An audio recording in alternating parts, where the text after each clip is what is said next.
Hey everyone, it's Horror Free For All, and I hope you're doing well today.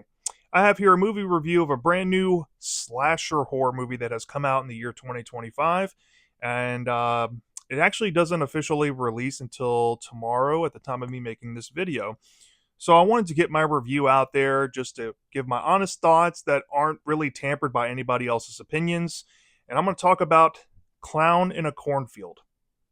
Now, Clown in a Cornfield is a movie that's actually based on a young adult book series written by a fellow named Adam Caesar.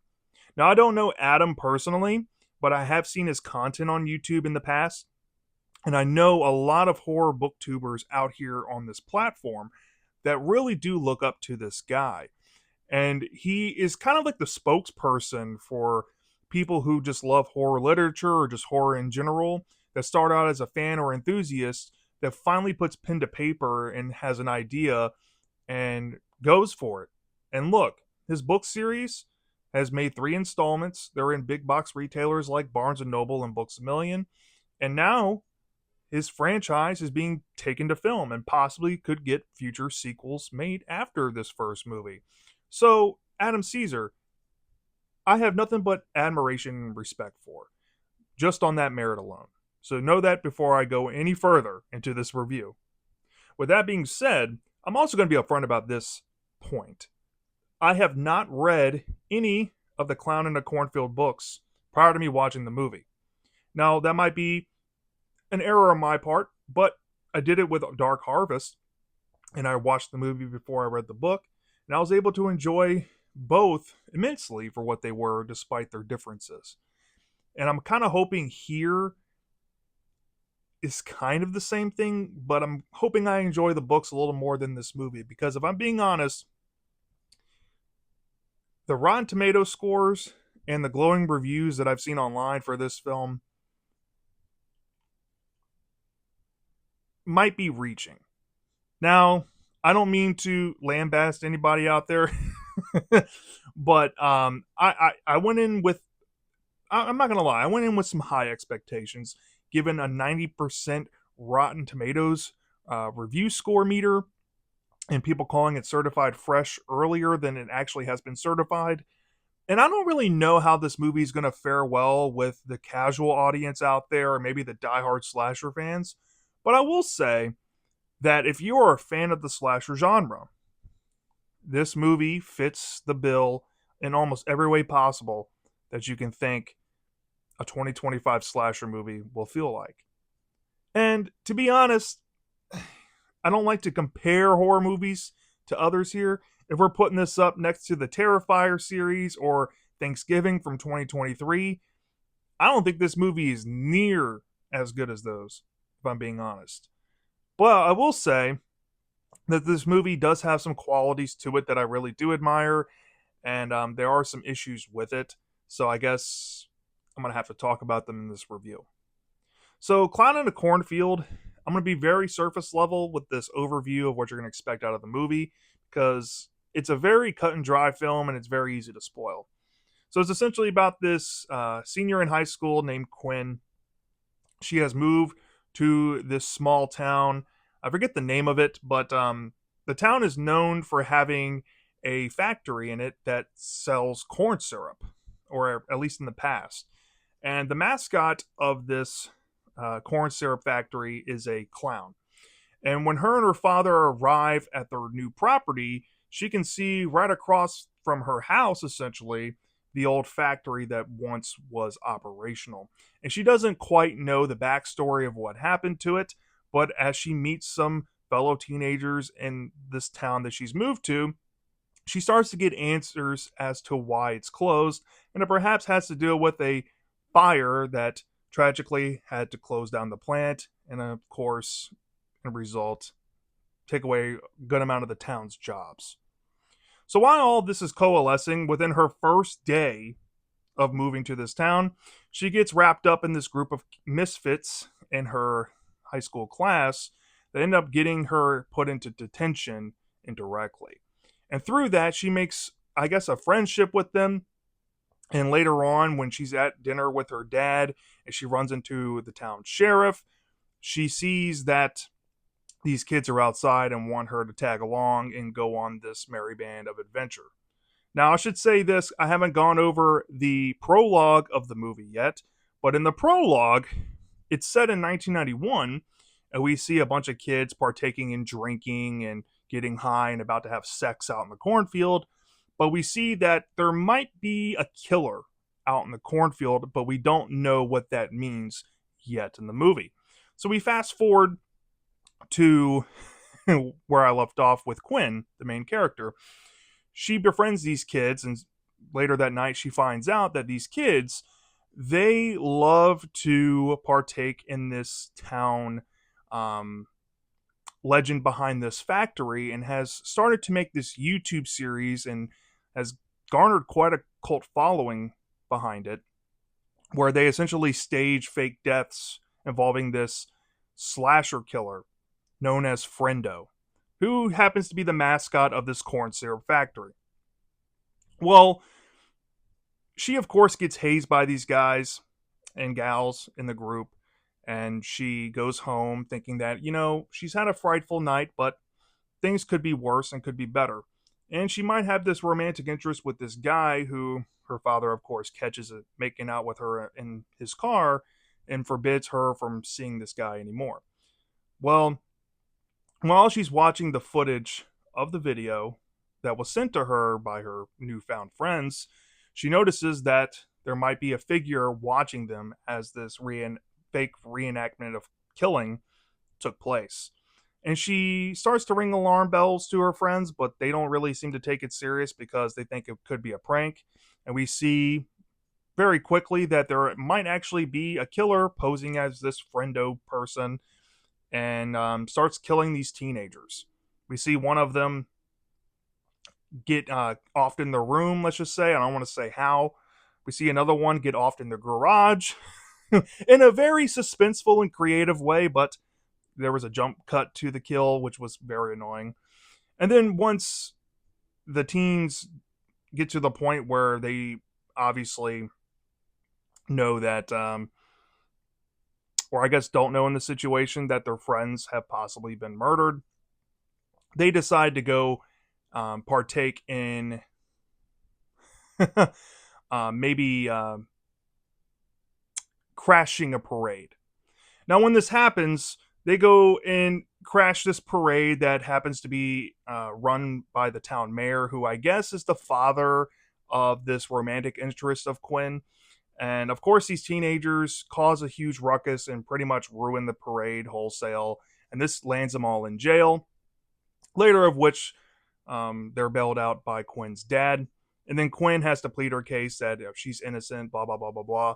And her dad has officially grounded her, and she's not allowed to go out for the foreseeable future. Mind you, this is only 2 days in to this girl moving to town. She's already been put into detention, and she's already been arrested.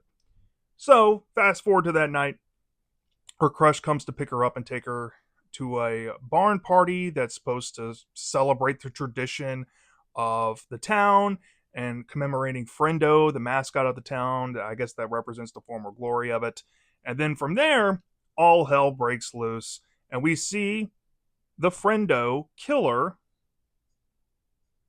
maybe more, I'm not going to say, come out of the cornfield and starts chasing these misfit group of teens. And we see them die in other ways, maybe perhaps in the cornfield, in neighboring houses. And it leads to a climax where there's basically a Scooby-Doo reveal. All the while, Quinn's father is going through his own ordeal with something else that might be related. And we see by the end of it that the remaining survivors will come out on top and be okay, at least for now. And there's also some setup for sequel bait to follow. That, in a nutshell, is what you're going to expect out of the story. So with that being said, let's talk about the movie in a review fashion. So, I'm going to say this up front about this film. For this being like an RLJE movie, straight to Shudder movie that's just so happened to be taken to theaters, I guess from confidence of the studio or maybe the backing budget that they decided to put into this film, I will say this. The director of Tucker and Dale versus Evil, and I guess the producers or writers of Haunt, I forget what, but they collaborated here to make Clown in a Cornfield, and the movie is beautifully shot. The lighting is exquisite, and it's mostly set in the nighttime, I would say, for a good majority of this film, whether we're talking about the prologue or a good amount of the story.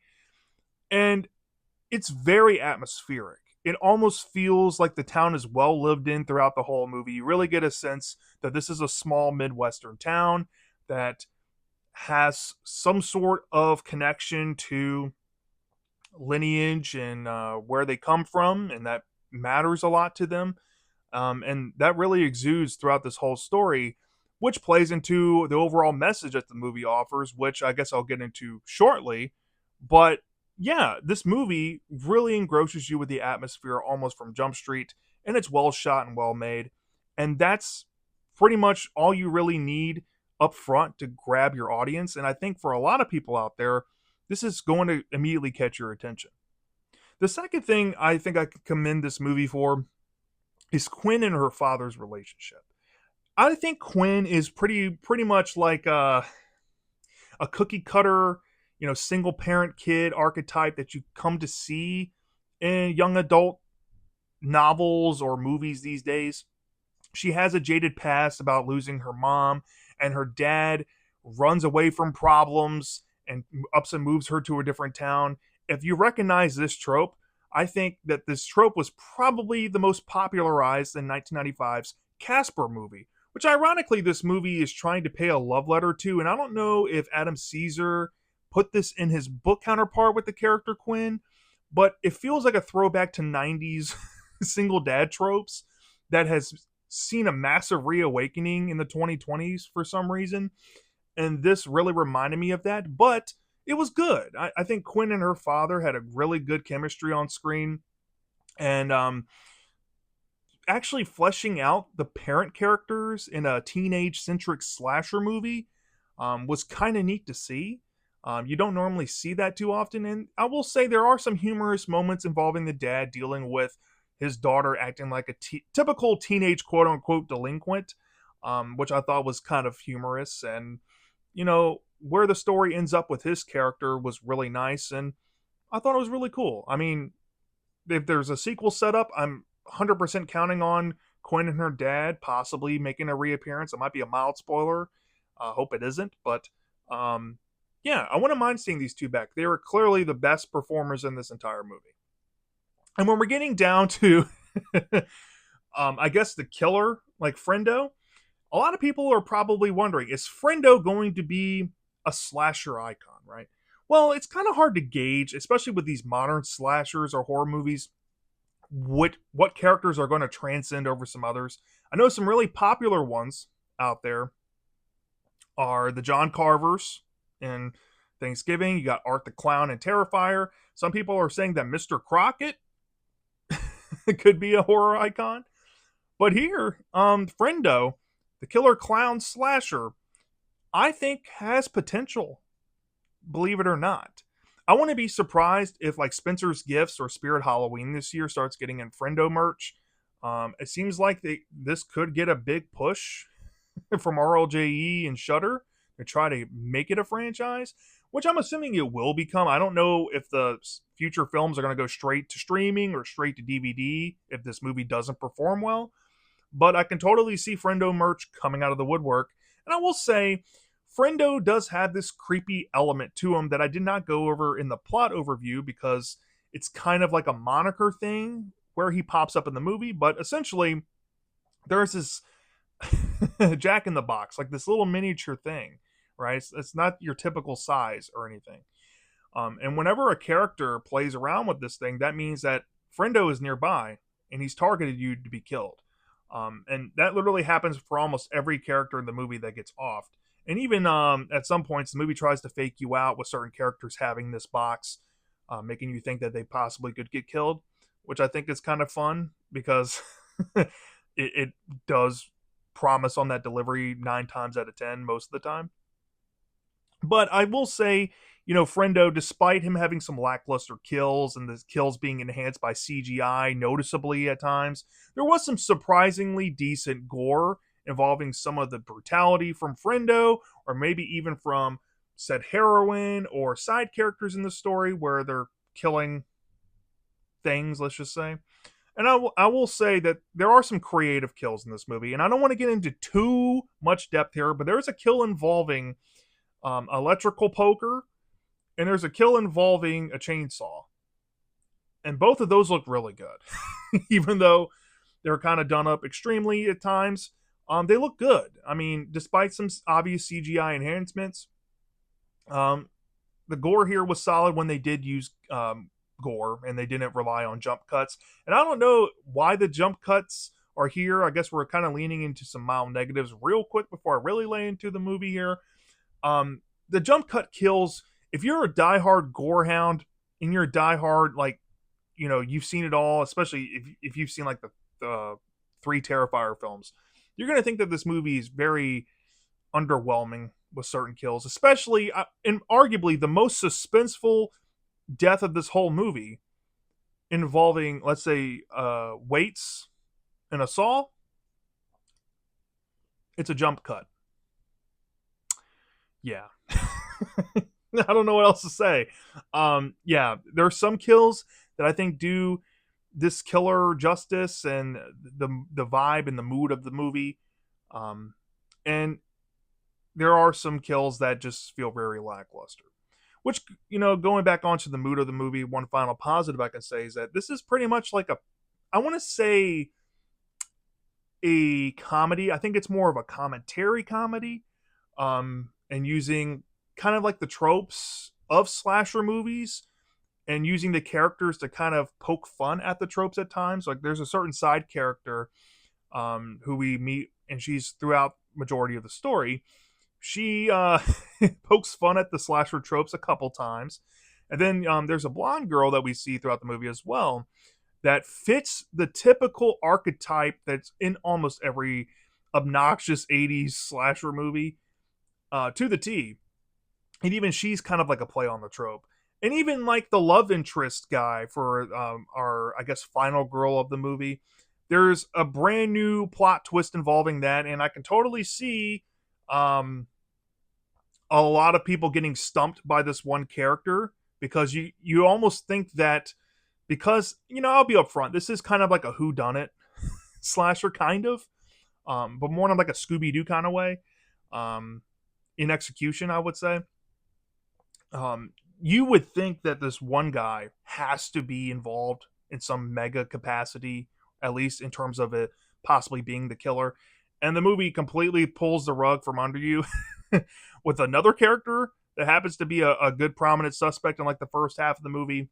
And you don't see it coming. Maybe if you read the books, I don't know if these characters are in the books the way they are here in the movie, but I thought that actually genuinely stumped me, and I'll give the movie props for that. Other than that, I have some problems. I really do have some problems with this movie. I'm going to be upfront and honest. Like I said, going back to my precursor, I guess, the jump cut kills got annoying. It really did. The pace of like the story itself, it felt like there were some check boxes that the story needed to run down, and I'm going to list them off here. And while combined here, I guess on the whole, they're not damning to the film, but they did kind of irritate me. And like I said, we're going back to 90s tropes with a single dad and daughter relationship.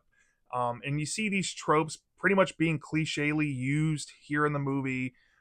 You have these two lover boy interests that kind of feel like Twilight in nature for this girl named Quinn, that you're made to mainly focus on one and not the other throughout the movie, just to have the rug pulled from under you, like I said. But um, that stuff is there here too. Of course, you have to start the movie off on a flashback and go to these events in '91 to kick off. How this movie is predicating on nostalgia a little bit. Because people from the early '90s, I guess, or '91 was into metal music. They were into slashers. We gotta appear like we're with the times. That felt a little forced in there. And then we're going with the whole modernizing horror route where you got people doing streams and stuff, like making fake YouTube videos, trying to go kind of meta and quasi with it. I don't mind that stuff, but here it's not the most intriguing thing, and it doesn't really matter much to the story other than introducing these side characters to our main character, Quinn. And even then, looking at majority of the side characters, they're mostly just stereotypes, and you actually want them to die because they're pretty annoying. I think the jock one in particular and the blonde woman, they were freaking awful characters, and they do some really insane bullshit in this movie, especially when you see this teacher scene early on in the film.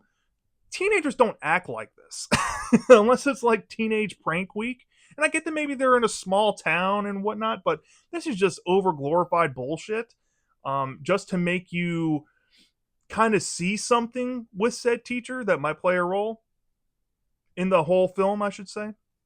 And I should say this for a handful of characters, I will say, because this provides the suspect pool of the movie. And I won't go any further than that. But yeah, felt really forced in there. And then when we're looking at some plot beats and stuff, like there's nothing in this movie that you haven't seen. I mean, the parade, for God's sakes. Name a fucking slasher movie, especially since, like, I Know What You Did Last Summer, that has a goddamn parade in it. Even Thanksgiving had one in it, for fuck's sake. Why are we having a fucking parade in this movie a day after we get introduced to Quinn moving to this town? I mean, this story is just barreling through events and not building on the prior events that we saw in the prologue. You think that this shit would kind of matter, and I would say that it does in some degree, as we learn later on with some recontextualizations, because it is a whodunit, what the prologue kind of means to said perpetrators that end up being revealed. Why? Look, going back to that, why? And then I will say this. The ending did frustrate me. Not the very ending of the movie. I think that was really cool to set up a sequel bait. But the whole Scooby-Doo reveal, I don't mind this because, I'll say this about slashers. My favorite kind of slasher is a whodunit. The problem with whodunits is you've been there, done that, and if you've seen one or maybe like a handful of masterful works that really do push the envelope and really do change the game for these type of slashers, it makes it so easy to predict. It makes it so easy to predict the angle here. And at one particular point of the movie, I would say around the party, when Quinn goes with her crush to this barn party, there's a certain thing that happens that really puts into perspective, especially if you're trained on this, you already know where they're going to go. You already know who's going to be involved and what they're going to try to say with this movie. Which brings me to the movie's message. Now, if you saw my thumbnail, it says boomers and Gen X are clowns. Well, I guess I should talk about this because this might be the only thing spoilerish I'm willing to give away here in detail. But this whole movie is a big commentary about boomers and Gen X's opinions about millennials and Gen Z, and I guess younger.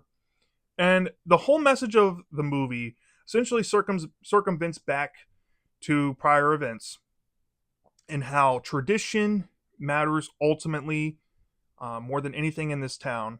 And the problem with the younger kids or the younger generations is that they don't appreciate tradition in the same way as boomers and Gen X do. And because of this aspect, and because of certain events that happen at the parade, these teens deserve to die. And they're unworthy. They're unworthy to live in this town. They're unworthy to carry on its legacy because they don't give a shit. And they don't see the world, I guess, in their perspective as these, or I guess, perpetrator, possibly multiple. Not going to say anything further. They don't see the same way as them. So I get what you're saying, but the movie hammers that in multiple times, and I don't think it helps the intrigue whatsoever because you see this angle coming from a mile away, like a mile away. And like I said, the only real monkey wrench that I think the movie actually did pull off very well Despite how predictable the killer reveal is, despite how predictable the message is going to be, the only thing that I think it did smart here was pointing all of the attention on the two most obvious suspects in the beginning, just to have the rug pulled from under you, because it's too obvious, right? And you can kind of say that that's a cliche done in whodunits. Admittedly, yeah, but hey, Scream did it with Billy Loomis, so if they did it there, I mean, they could still do it here. And I was hoping that they didn't go that direction. But in hindsight, I actually think that for me, the story, you know, I guess we're in one last thing, I should say. The story just felt all over the place. There's this whole backstory with Quinn's crush, the main crush of the movie, where he lost his sister in a cliff diving accident, and he was involved in possibly getting the factory shut down because of a fire. And the town doesn't like him and what have you, despite his father's reputation. And I think his father is supposed to be the mayor of the town or something. And he goes throughout this whole movie saying that this town's going to change when I'm in charge, blah blah blah blah blah blah blah. And this whole movie's like echoing this message that the younger generation is going to change things, and the older generation is just going to have to accept it because they're going to be dead in the ground and buried at one point, and they're not going to have anything else to do for the town and except let these young folks take over, and change is inevitable, right? But you would think that would play more of a role in the story, and it really doesn't. We don't find out or actually get shown the events of the fire, which I think could have benefited this movie. I think building on the backstory of this character and what happened in the fire possibly would have been a better aspect to start out with, and kind of tweaking the plot. Like this whole thing, the killer's motives. I don't want to spoil them. I really don't. I really, really don't. But the killer's motives, man, they go. Let's just say it's a generational motive, and it goes back to the town's beginning, and their perceived glory days of when it started, when it ended, and this tradition, I guess, of friendo being a killer has been going on for a while because some generations more than others deserve death over others, I guess. But what makes it more confusing is that you can obviously see that they're talking about boomers and Gen Xers being clowns, right? They're the clowns, right? These are the dumbasses that are going to deserve death. But some of these people are adults at this point of the movie when we get revealed all this, and they were the same generation that was being picked off in the prologue. So what happened to Gen Xers? Were Gen Xers once considered dumb and now are vindicated because they've taken over the town? What are you trying to say with that, right? I feel like on the other end there should be a message to the younger audience as well. But it's so muddied that it just feels so weak. I don't know how else to describe it, and I really don't want to spoil it, but I'll just say it's much to be desired there, man. Much to be desired. And unfortunately, that brings me to my final opinion of this film. I don't know if I full on like this movie or if I find it decent. You know what I mean? Like, I had a fun enough time with it. It's a good time waster. It flew by. The pace was really quick. If you're a fan of slashers and if you're probably more of a casual, or maybe you're a diehard fan of Clown in a Cornfield, you might love this movie more than I did. But I mean, aside from a few things here, I wasn't all too impressed with it. But like I said, I wouldn't mind a sequel to see if they can improve on some things that they didn't get quite right here. But all said and done, if I had to rate this movie on a 0 to 5 star basis, I'd probably give it like a 3.5 out of 5 stars. And on a 10 point scale, that would be like a 7 out of 10. It's a good movie, but it's like a light good. Nothing too spectacular. I don't get the hype whatsoever, but if you're a slasher fan, is probably going to do at least something for you. So take that for what you will. And if you're more predisposed to not like the message of this movie, I can totally see that you hate it. I can definitely see this movie being a polarizing one in the community once more people, lay their eyes on it and offer their opinions on it. But With that being said, here's mine, and for what it's worth, I'm no film expert. Some people can say that I'm wrong. I'm always open to opinion and taking in the idea that I might be wrong on certain things, but that's just where I'm at with it now. Who knows? Maybe in future rewatches, I might like it more. I might like it less. But I'm just a passionate horror fan looking to ingest some horror content and to support Adam Caesar. I'm like I said, I don't mean this rating as a negative towards him or his series that he's put out in his books. I definitely will check out his books at some point. I just hope, like I said earlier on in the video, that these end up being better than what this movie was for me. So, yeah, that's my thoughts on Clown in a Cornfield from 2025. Let me know down in the comment section when you get a chance to see this movie or you have seen it. Did you love it? Did you hate it? What's your thoughts on it? I'm dying to know, and I'll see you next time.